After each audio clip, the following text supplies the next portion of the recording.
Okay, we are going to get going. Thank you to everybody for joining us today. Welcome back to Innovation Insights Research. This event is hosted by the Center for Academic Innovation and aims to act as a center for conversation, inspiration, and research to inform educational innovation of all kinds. If you have ideas for who we should be inviting to join us for one of these, please do send them our way. And to that end, I am dropping in a Google form to send us suggestions for next year's speaker series. This is a monthly speaker series, and you can find all of the events in this series along with all of Academic Innovation's events on our website here. Just pasted the link in the chat. Today's presentation will be recorded and posted to our CAI YouTube channel after. Feel free to submit questions for Sarah in the chat as we go. And if they're clarifying questions, I'll help make sure that she's able to see them and answer them. And if there are more things that we can address after, we'll go through those at the end. Now, I'm thrilled today to introduce Dr. Sarah Dysart, who has over 20 years experience supporting and leading online education initiatives in higher education, serving the past 8 years in leadership roles responsible for providing strategic support for the development, launch, and administration of online and hybrid degree programs.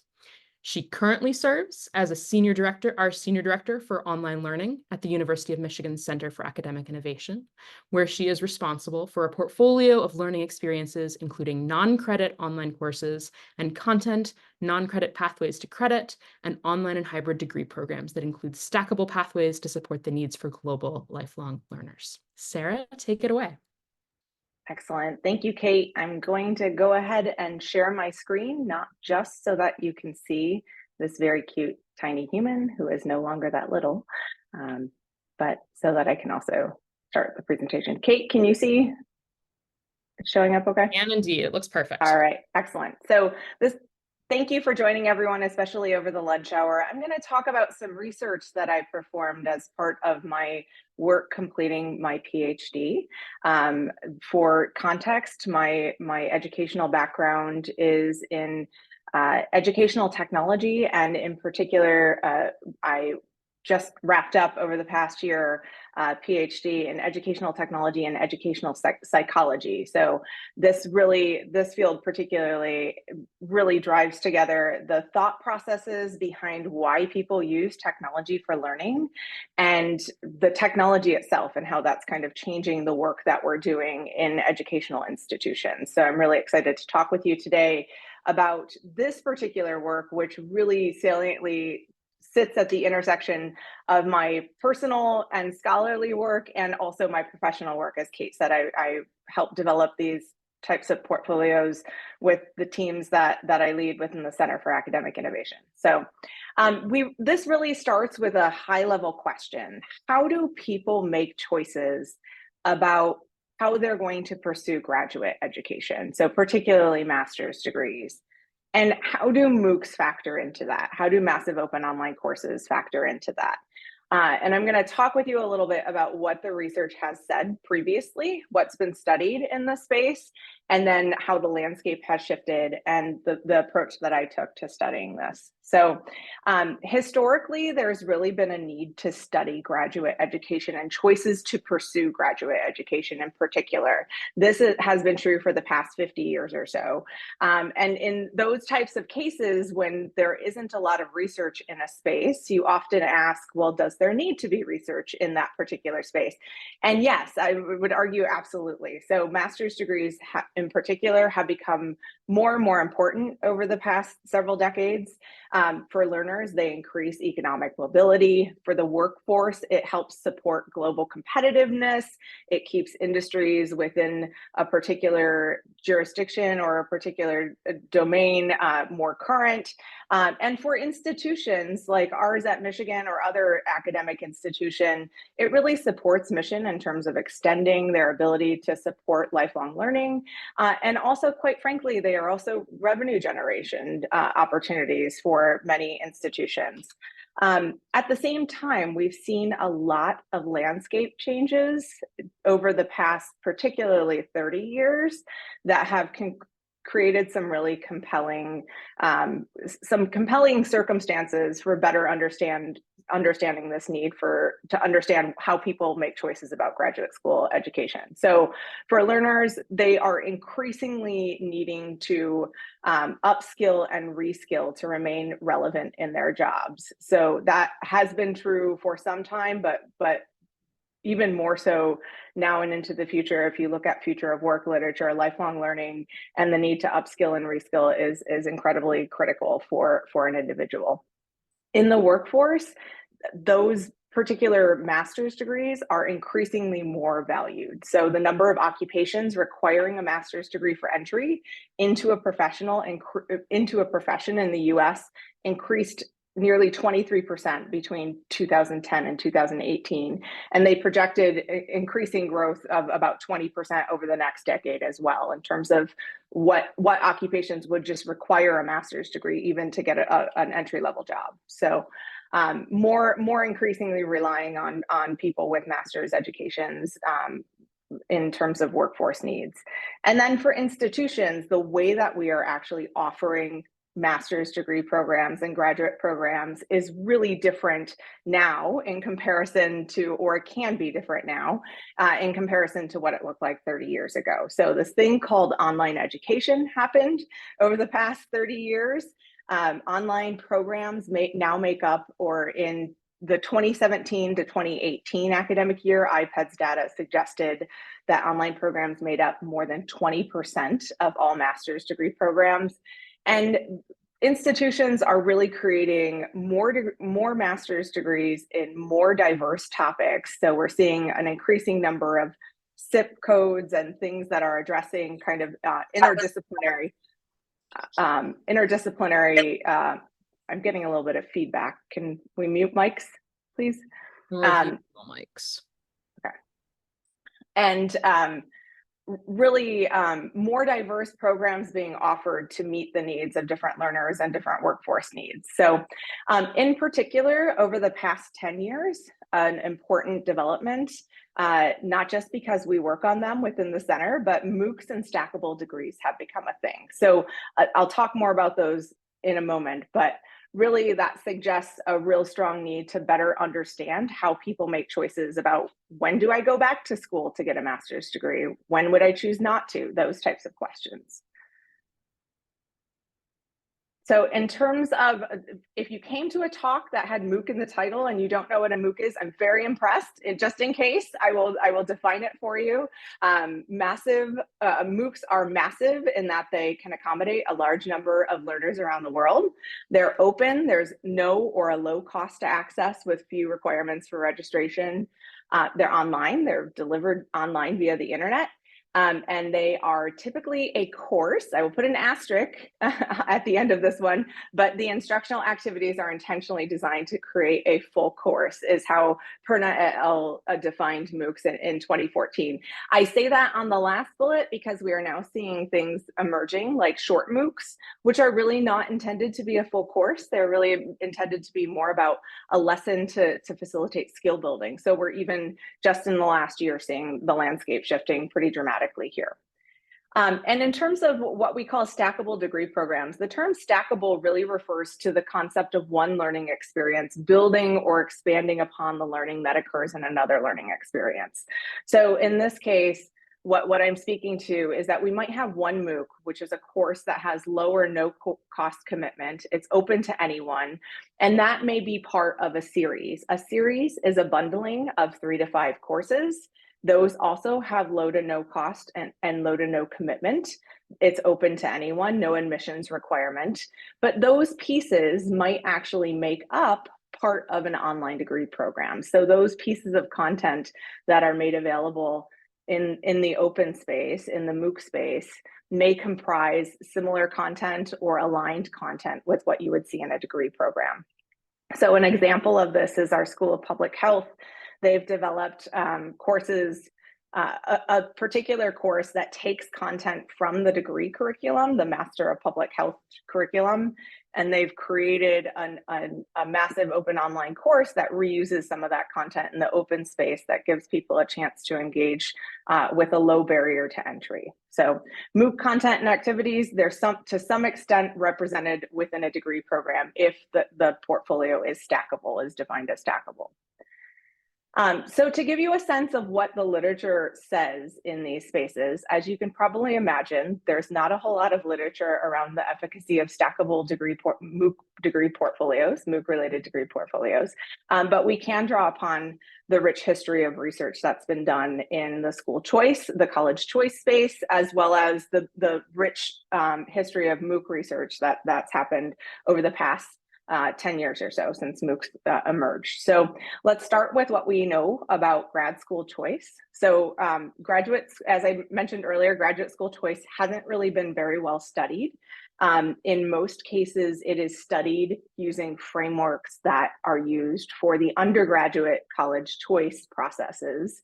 And that is really because graduate student decisions really involve similar factors to what we call college choice, which is the undergraduate choice process. So somebody who's going from high school to undergraduate degree, those choice processes are to some degree similar for those who are moving on to a graduate school experience. So exceptions to that are that graduate students tend to think about work, they think about family considerations, they think about location more prominently than undergraduate students, according to Callio.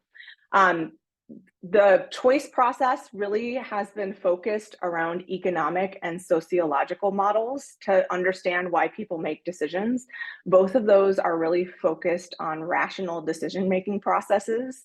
And so when we think about the economic processes, it really involves an individual's decision really speaks to the rational comparison of the anticipated lifetime benefits versus the costs of actually engaging in that activity. For the sociological models that are typically used, really puts an emphasis on an individual's habitus.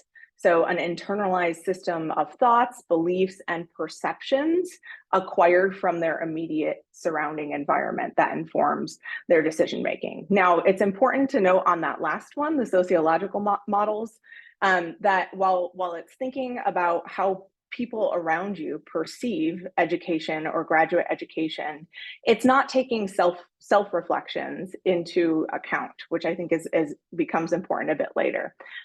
And then when we think about school choice, it's typically divided up into at least 3 phases. So it can go up to 7, but most theoretical frameworks have distilled down to 3 phases. So predisposition, search, and choice phases. So in the predisposition phase, individuals become interested in or predisposed toward attending college or graduate school. In the search phase, they decide to search for information about what school they should attend. And then in the choice phase, they make a decision and they decide which choice they're going to pursue. So that gives you kind of a nice step-by-step process into the different phases of choice. So a couple of additional things that we know is that personal characteristics of an individual can influence their choice process. And I think that there's a lot wrapped up in here about the sociological, the environment in which an individual is in as well. That's important to consider. So for instance, students with different ethnic and racial backgrounds, they bring different combinations of background experience, social and cultural capital, which is a big piece of information that flows into sociological models of decision-making, and educational and career expectations to their educational experience, especially their undergraduate experience, which then informs whether or not they want to go on to a graduate school or grad school program. And for instance, for women, attainment of a master's degree is more contingent on year-to-year developments in comparison to men. So challenges that women are facing in the moment impact decisions that are a bit more distal into their future in comparison to what research has shown for men. Similarly, first-generation students who don't have access to relevant information from trusted members of their community may be adversely impacted in terms of having the information that they need to be able to make choices about whether or not to attend graduate school. So now let's shift to what we know about MOOC learners. So research shows that MOOC learners engage for personal enrichment, personal benefits like general interest in course content, personal growth, and personal enrichment. Those are major motivating factors for individuals participating in a MOOC. They also find career benefits like increasing professional competence related to their current jobs, wanting to get a better job, wanting to switch careers, wanting to get a pay raise. Those types of things have all been cited as motivators for individuals to engage in MOOC learning. And also, journeys toward more formal education have also been cited. So in particular, Hollins and Kazi's study really focuses on pathways, MOOC pathways into degrees, and many of the learners within that particular study, over 20,000 learners in that study, about 80% of them said that they really were looking to extend their learning experience into a master's degree or an additional educational experience. So they're trying to improve their application for that degree program that they were hoping to pursue.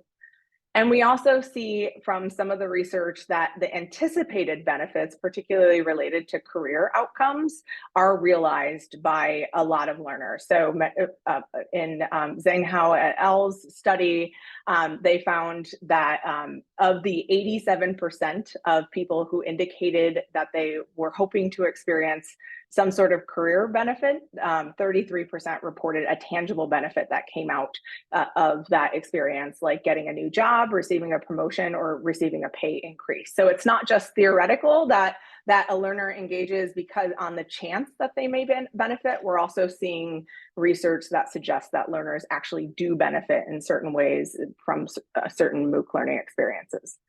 So some critiques of these existing models, in particular, we're really missing connections and considerations of self-beliefs in all of those rational decision-making models. When you think about your own capabilities and your own ability to do something, that's really a psychological process. And that's not represented within those economic and sociological models of choice. And they're really important for decision-making in terms of choices to pursue additional education. They also focus largely on the traditional progression to and through graduate school. So all of the research in this space focuses on you go to high school, you move on to undergraduate, you move on to graduate school. And that's not really there. Nowadays, we have a 10-year gap between when you went to undergraduate and when you decided to go back for your graduate school degree. You have people taking gap years between their high school experience and their undergraduate experience. So that's really important to consider in terms of how the learners are different and how the learning experiences that they need are different.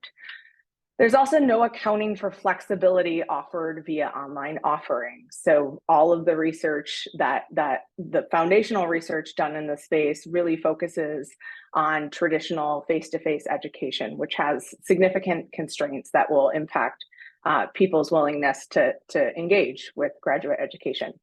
And MOOC course content available outside of the degree program isn't really represented in any of these models, not surprisingly, because it's relatively new. This concept of stackable degrees is relatively new over the past probably 6 or 7 years. So, and where this becomes important is the idea that particular engagement in a MOOC may create an information source for learners that really creates an opportunity for them to assess their capabilities, their self-beliefs about their capabilities, as well as gaining information about what the educational experience might look like. So there's research that shows that when consumers of higher education are making choices, it's really hard. It's like a black box. You don't get to try on your shoes. You have to actually buy on the faith that what you are seeing in marketing materials is appropriately represents the experience. And MOOCs really give you an opportunity to try out something that's not easily observable. And it helps give them a bit of additional information. So from a theoretical perspective, that suggests that may change decision-making in some way, shape, or form. So because of those things, I chose to study choice through an achievement motivation lens, also because I really love achievement motivation frameworks. So I'm going to talk with you a little bit about the achievement motivation frameworks that I used that I think really resonate with this particular space and the work that we're doing. So I'm using situative expectancy value theory for those who may be searching for this in the future. You think it's really cool and want to learn more. The situative was added as a framing, as it used to be expectancy value theory. But in 2020, Eccles and Wigfield added on situative to really indicate that that your motivation changes as your situation, your situatedness within a learning context changes, and as you develop as an individual as well. So you'll see that represented in some of the literature. But the concept here is basically that you have expectations for your success in any particular academic pursuit, and then you have things that you value, things that make you excited in some way, shape, or form for intrinsic or extrinsic reasons. And those two things together help determine, amongst a lot of other things, they help determine achievement-related choices. So whether or not you choose to take that next class on something can in some ways depend on answers to two questions. Can I do this? Your expectancies for success. Can I do this? Do I feel like I'll be successful? And then do I want to do this and why? Is the kind of layperson's terminology for subjective task values. What I absolutely love about this model, it's beautifully simplistic on the right side, where you see the overall ultimate outcomes. But we all know that there are a lot of different things that are antecedents to these things. So things that come before that inform these particular constructs or your answers to the questions of, can I do this, or do I want to do this, and why? So when you look at the full model, it is beautifully complex and chaotic on the left side of the model. And you see so many different sociocultural influences that factor into this that I think really kind of hit on some of the questions that we have about why are there differences in student motivation in ways that many of the other achievement motivation frameworks may not have that information, or ways of thinking about how antecedents come into play. So I won't spend too much time on this particular very complex diagram, but if you're interested, and I'm always interested in talking more about the full model and how it might have implications for research in the future. So we're going to really focus on certain elements in the model today. So personal characteristics and sociocultural influences really impact your self-efficacy. I'm using self-efficacy as a proxy for expectations for success. It is one of the constructs that people use to measure expectations for success, and I chose that one. And I'm also deep diving into the subjective task value areas. So there are typically four different areas of subjective task values. Utility value, which really speaks to utility value refers to the value associated with how the task relates to present or future plans and goals, including career goals. Intrinsic value is used to describe the enjoyment an individual experiences from participating in a task.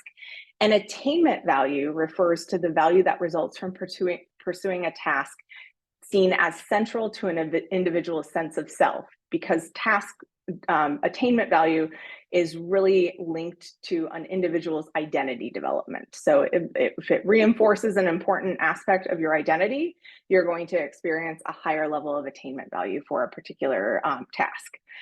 Costs are generally grouped together, but over the past, since about 2017 or so, a lot of studies have been focusing on breaking down the different types of costs, and it's really intriguing to watch. So costs have broken down into opportunity costs, which is loss of valuable other alternatives or the things that you're missing out on by pursuing one thing over another. Effort cost, how much energy or effort do I actually have to put into something? And then psychological cost, how much emotional energy did I have to put into something, whether or not it's worth that effort and that analysis of whether or not the psychological cost is worth it for a particular individual are some of the particular constructs that I used as part of the study. And then I'm really looking at how those things impact intentions to enroll in a graduate degree program. So relevant research findings around those particular constructs and situative expectancy value theory in general, expectancies for success and subjective task values. There's, as I mentioned earlier, they're situative in nature. They develop over time. So if you do longitudinal assessments, you'll likely see them changing. Particularly, this is studied quite thoroughly in undergraduate, particularly undergraduate STEM experiences. And you'll see that students in their different expectancies for success and task value scores vary over time. They also may vary by gender, and the verdict's kind of out on this. So some studies show in particular that women may value STEM fields less than men do, but other studies have shown that there's really no gender difference. So the verdict's the research is kind of uncertain on that particular topic. And then there are other different individual characteristics like race and ethnicity that have sometimes been associated with variations in terms of individuals, their levels of expectancy or their levels of success. And those may develop differently based on sociocultural influences that are factoring into the development of those particular variables.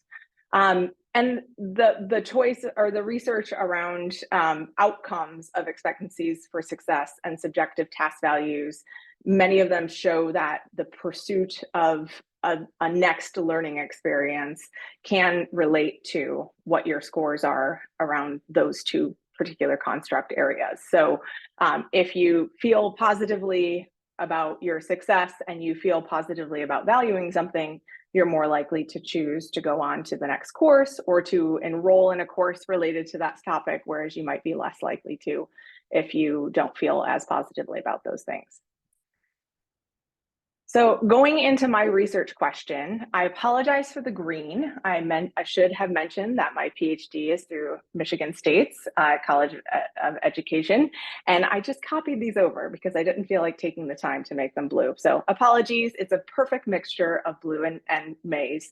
So hopefully you'll forgive me on this. But question one, do self-efficacy and subjective task values change after participating in a MOOC? So I looked at self-efficacy, intrinsic and utility value, attainment value, and the different cost variables. And my hypothesized changes were that self-efficacy would go up.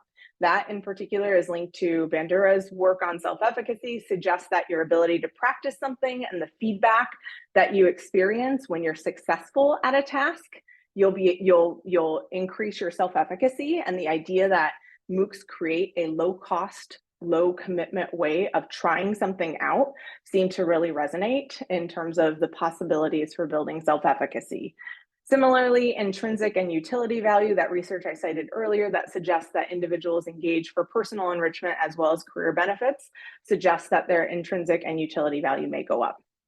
Attainment value, because it's linked to things like your identity, that's a relatively stable construct. You don't necessarily change who you think that you are very quickly in the moment. And research on undergraduate students' educational experience suggests that throughout an individual's undergraduate career, that their attainment value tends to remain relatively stable because of that connection to identity. So I expected that there would be no change in attainment value. And I expected that opportunity, effort, and psychological costs would go up because that's typically what we see in undergraduate experiences and in graduate experiences. When people engage, they may feel a sense of low cost, but as they can continue to progress through their curriculum, the costs tend to build up.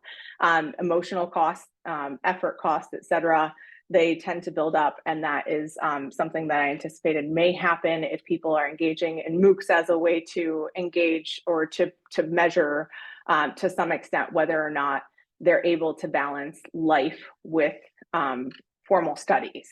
So question 2, does self-efficacy and subjective task value contribute to intentions to pursue a master's degree program? So I hypothesize that self-efficacy would positively contribute to an individual's desire to pursue or intention to pursue a master's degree program. I hypothesize that the value elements would also positively contribute, and I hypothesize that the costs would negatively relate to those intentions to pursue a master's degree program. And then in terms of question 3, is the relationship between self-efficacy, subjective task value, and intentions to pursue a graduate program moderated by some individual characteristics? So more specifically, is there an interaction effect between personal characteristics and that relationship between self-efficacy, subjective task values, and intentions to pursue a graduate program? So I suggested, or I hypothesized, that, as I mentioned earlier, for women, self-efficacy more strongly relates to intentions to pursue graduate education, and women assess self-efficacy more in the moment. So if you're able to assess that in the moment in a MOOC versus relying on maybe your undergraduate experience, which may have been a long time ago, that may actually impact women more proximally than it may for men. Similarly, first generation student status, if, as I mentioned earlier, that the information flows that come from different social and political capital connections may be lacking. So does an experience in a MOOC create a more valuable experience for first generation students who may not have others that they can speak to about what the experience of going to graduate school looks like? Age, people who are pursuing MOOCs tend to be much older, and they may be older than undergraduate students who might be considering graduate school. And so people who are coming back for a degree, as they get older, does it actually create a more important information source for them to be engaged in the MOOC to assess what's my current capability in this space? Does that create a more current, updated understanding there? And then I questioned whether or not underrepresented minority status linked to racial and ethnic characteristics would actually impact the relationship. As I mentioned earlier, the motivational research around this is pretty inconclusive. So I left it open. So which courses and program did I look at? So I actually started with Kate's help. Thank you to Kate. Again, if you have research ideas, please reach out to her. She's fantastic. But really started with the 4 major series that tend to see a lot of engagement from people who are engaged in U of M's Masters of the Master of Applied Data Science degree program. So in particular, just because of the time constraints of this pilot study, all of the participants came from one specialization in general, which is our largest specialization. It's the Python for everybody specialization. Very huge thank you to Dr. Chuck Severance and also to Dr. Chris Brooks, who both agreed to allow me to reach out individually to learners and to email them, to survey them. Chris teaches in the Applied Data Science with Python series. His course is the first one there. It was also included as a pre-course assessment, but because of the low numbers of completers in that course, we did not include it as a post-course assessment. So learners from that were not included in the overall study. So the first 2 courses in the Python for Everybody specialization were where these learners came from. And as you can see on this slide, even this is outdated in the past year. This has, Coursera has changed how they signal the relationship between a stackable learning experience in the open space and the degree program. So here you can see what the framing looked like at the time of the study, which was that learners who were engaging in this series really saw something that said, this is associated with the Master of Applied Data Science degree at U of M, learn more, and then they could click to learn more. So that's how learners kind of knew that there was a connection and that there was some level of stackability.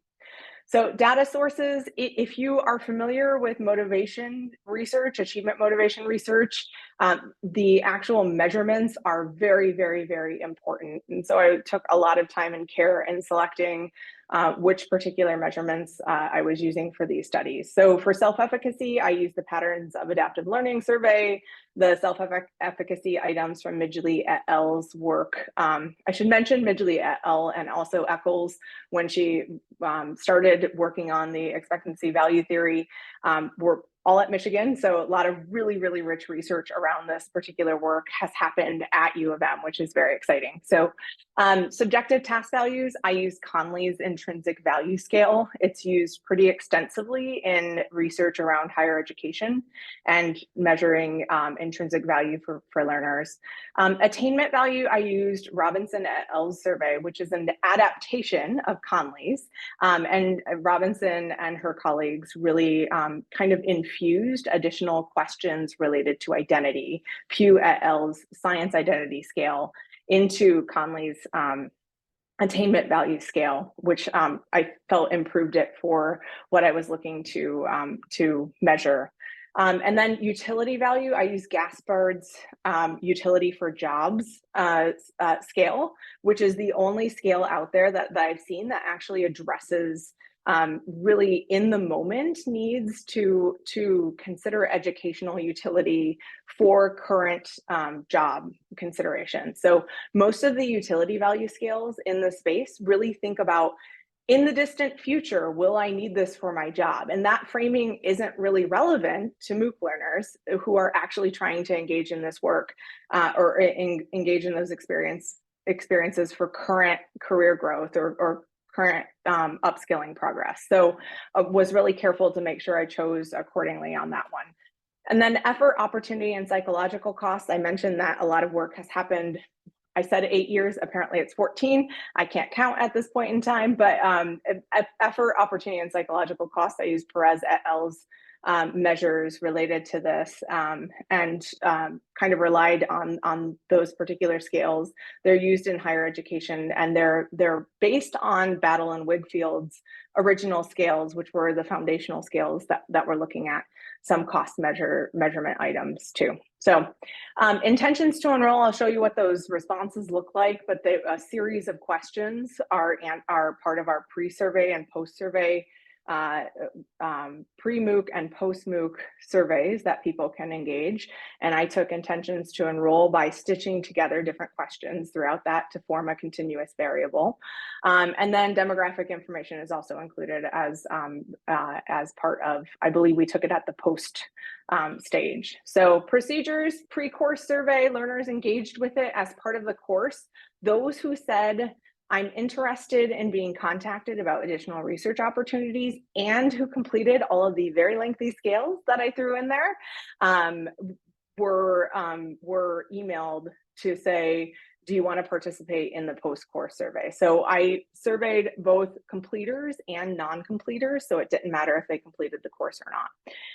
And then at the post-course state, yes, that self-efficacy, subjective task value, demographic information, and enrollment intentions were collected at that point in time. So participants, I had 197 people who engaged over, I would say, about a 4-month period of data collection. So a relatively short window, especially when you're thinking about finishing a course and whether or not there's measurable progress in changes to these constructs during that time. So 178 people had completed the course, 19 people had not completed whatever course that they were enrolled in.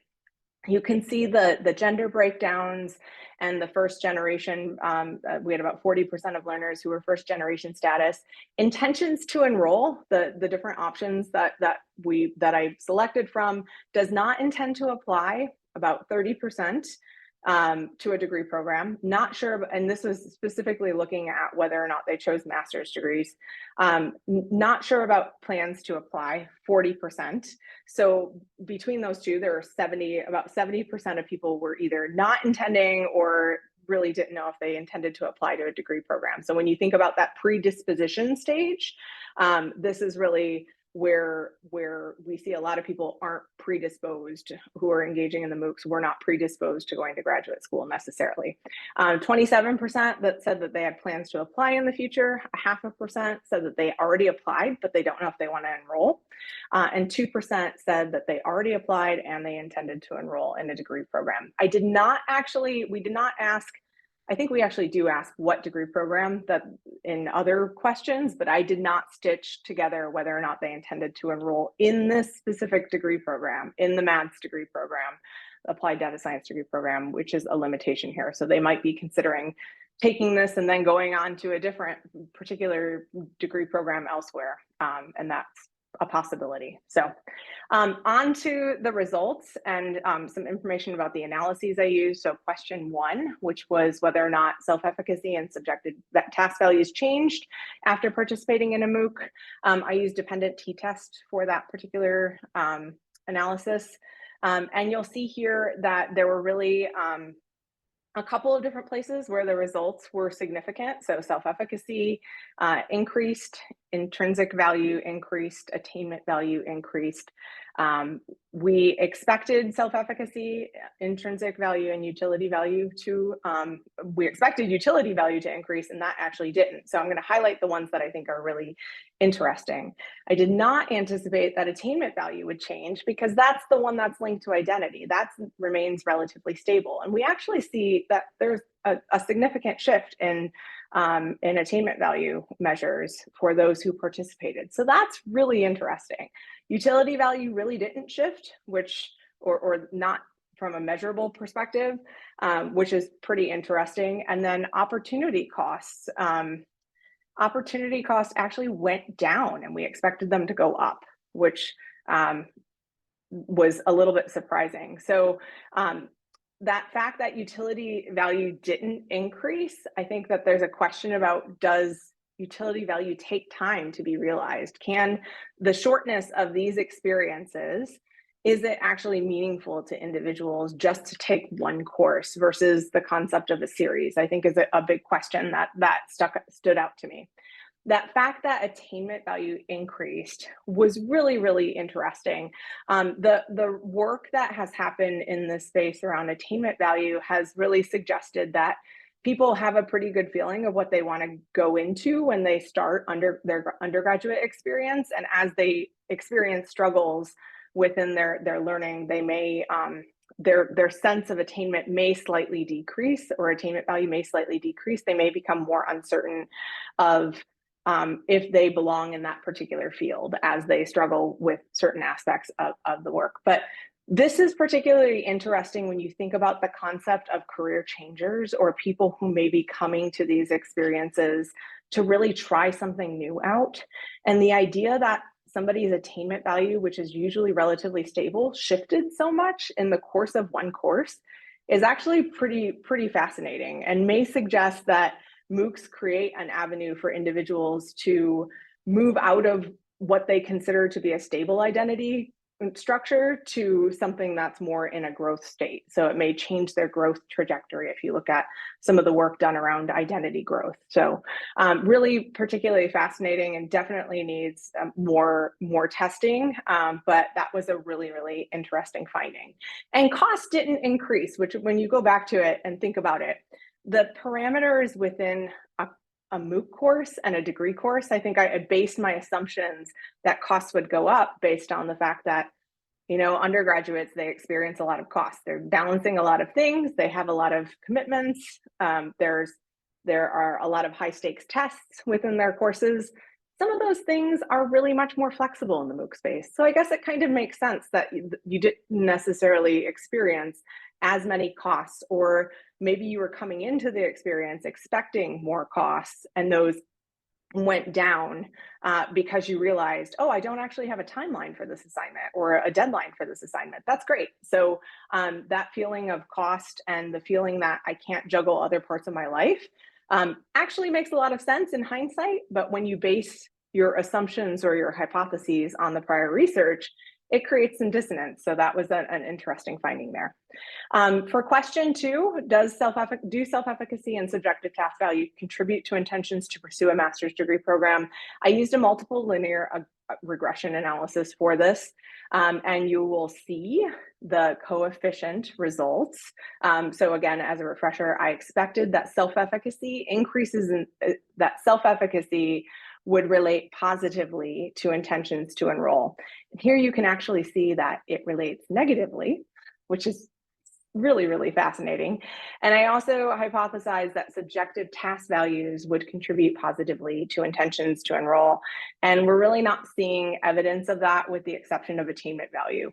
And then costs, I predicted, would be a negative influence on intentions to enroll.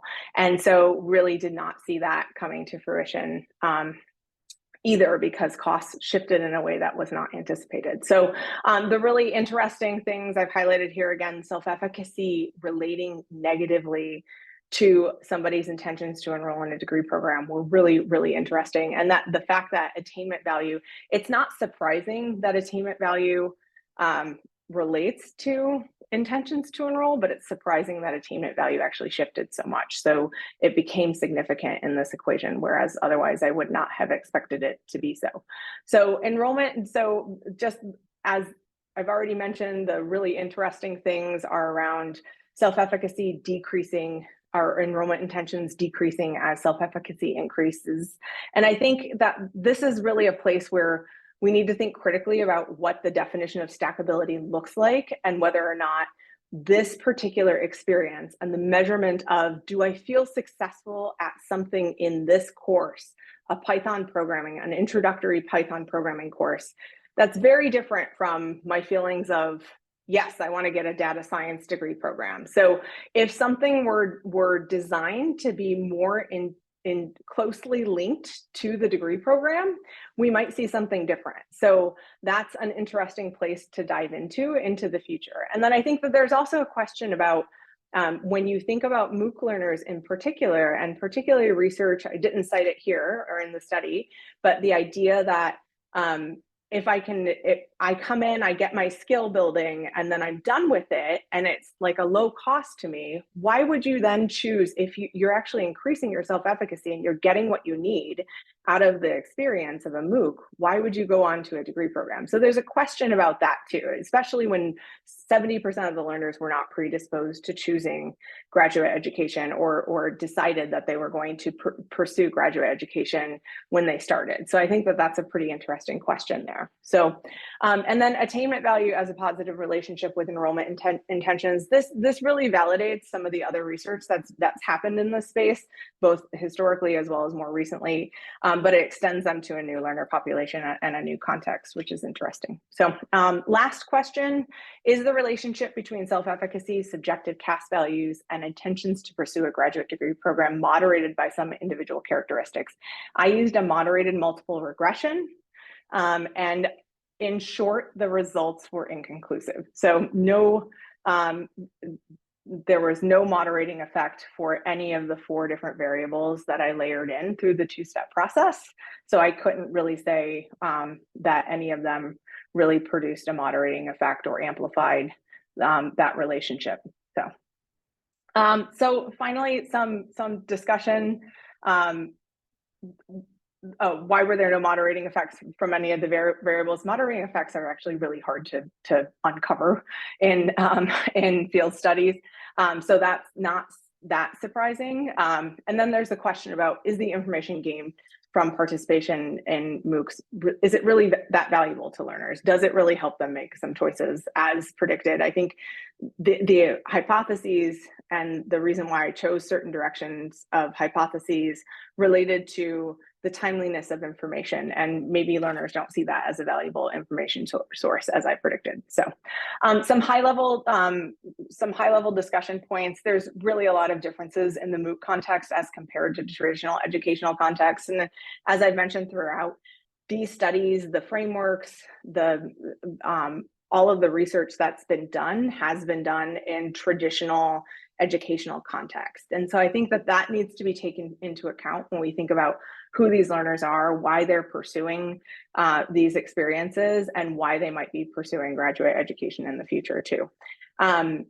And then when we think about the MOOC learner characteristics in comparison to traditional higher ed student populations, we have a much broader global student population engaged in our MOOCs. We have a slightly older population, and so those things need to be factored in and considered as well. And then those constructs that I'm actually measuring, in some cases, they just don't necessarily relate exactly. Measurement is such an important part of this particular field, but sometimes the measures don't actually match the context in which you're trying to measure things. So that is, I think, particularly as we think about lifelong learning, we really need to think carefully about the constructs that are used to measure motivation and whether or not they apply to adult audiences and ongoing student needs. So, and then I think, as I mentioned earlier, the differences between MOOCs and their relationship to the degree program really requires consideration, because if there's not a directly linkable, stackable, really clear connection between a MOOC and a degree,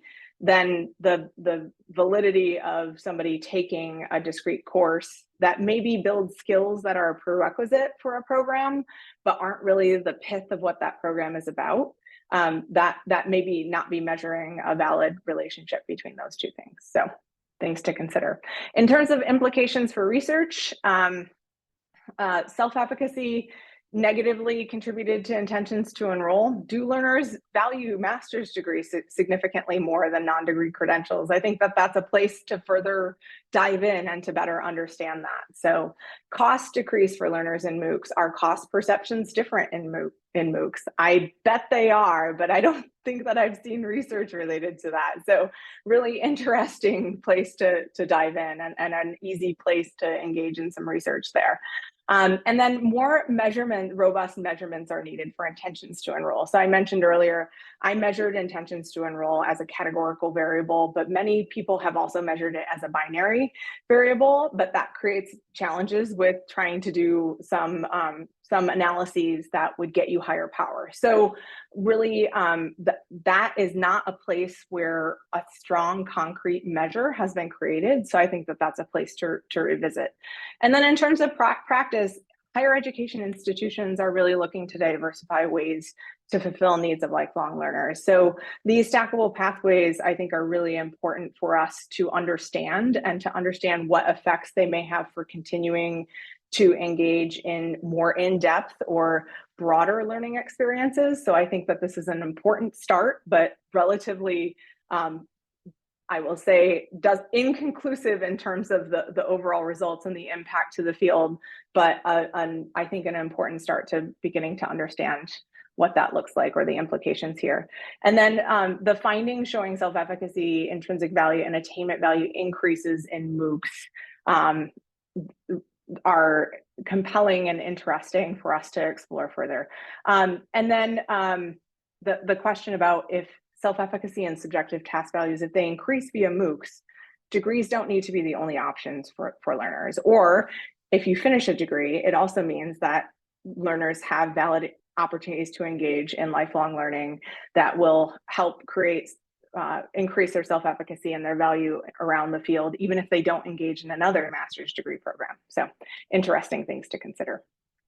And then some limitations: one portfolio, STEM focused, the amount of utility value or differences in how learners may feel about that particular space, likely to be different depending on what particular subject the portfolio that I was looking at was examining. And then, as I mentioned exhaustively, the stackable relationship between the MOOC content and the degree was not that strong in terms of the relationship between the two. So that's a really important consideration here. The representativeness of the sample was important to consider. I had a high number of completers and very low number of non-completers. So, and then when you also looked at the participants' attributes compared to the broader MOOC population, they tended to have higher levels of self-efficacy when they started. Those who responded did, in comparison to the broader population, which I did run an analysis on the for those who didn't participate, and saw lower values around all these constructs for those who did not participate, which was interesting. And I've already mentioned the continuous intentions to enroll as a continuous variable as a limitation. So that is the end. I'm open to questions. Amazed that I scrunched all that into 50 minutes. So. Amazing job. Thank you so much, Sarah. And please join me in giving Sarah a digital round of applause for that fantastic talk. And I invite people to raise their hand and share some questions or throw those in the chat. Mark, you've got a question. Go for it. Yeah, hi, Sarah, great talk. That was fascinating. Very interesting. I have a million questions, but I'll curious about the self-efficacy one. I think you said it was measured longitudinally, and people who changed, like their efficacy grew, were less likely to enroll. I wondered about the sort of between person comparison, where those who were higher in self-efficacy than other people, were those people also less likely to enroll? That is a great question. I did not actually look at that in the analyses, but that would be a great thing to explore. So really, really good question. But you did get the assumptions right, that it was longitudinal, it was pre to post, and whether or not the pre to post was over a long time period or a short one. Some people took a long time, some people took a short time. And what we did see was that people whose self-efficacy grew, it actually related negatively to intentions to enroll, which is fascinating. So that would be really interesting to take a look at. And I know people who can do that, help with that type of analysis too, Mark. I know that. Thank you. Yeah. Other questions? Okay, I've got one, Sarah. What do you feel like your research tells us about how to design an excellent open portfolio that builds into a stackable degree? What kinds of characteristics of content do you want to see us building to support learner self-efficacy and identity? Really great question. And I think, like, I don't think that I can conclude anything specifically here. So one thing that I did leave out, there were a couple of additional directions that, as dissertation research sometimes tends to do, it kind of forks in different directions based on other people who are weighing in. And I think one interesting thing to take a look at would be that we did collect some data around where people perceived that they had found sources of self-efficacy within the learning experience.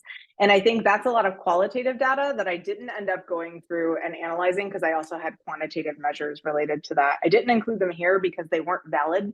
The validity on them was very poor, and I should have just done some qualitative analysis. But I think going back and looking at that, just anecdotally, I remember reading some of the comments, and particularly in this learning experience, the way the instructor explained things and the way that people had opportunities to engage in those assessments, those considerations around what I said earlier, that self-efficacy is a concept where if you practice something and you do well, it creates a feedback loop that increases your confidence. So where are we intentionally building in those opportunities into the learning experiences? And then I think there's some really interesting research that I didn't dive into in depth, or I didn't look at parameters related to this, but different historical research suggests that the quality of instruction, or the perceptions of quality of instruction, really matter to people in their choices, and different students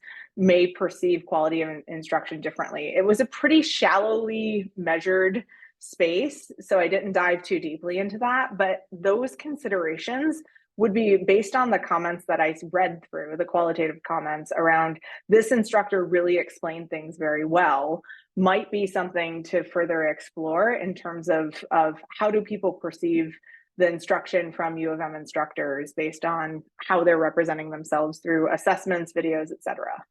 I think those are interesting future directions. That's really exciting to think about. Thank you so much. Yeah. Thank you again for a fantastic talk. This has been an absolute pleasure. Thank you for the opportunity. Thank you to everybody for joining us today.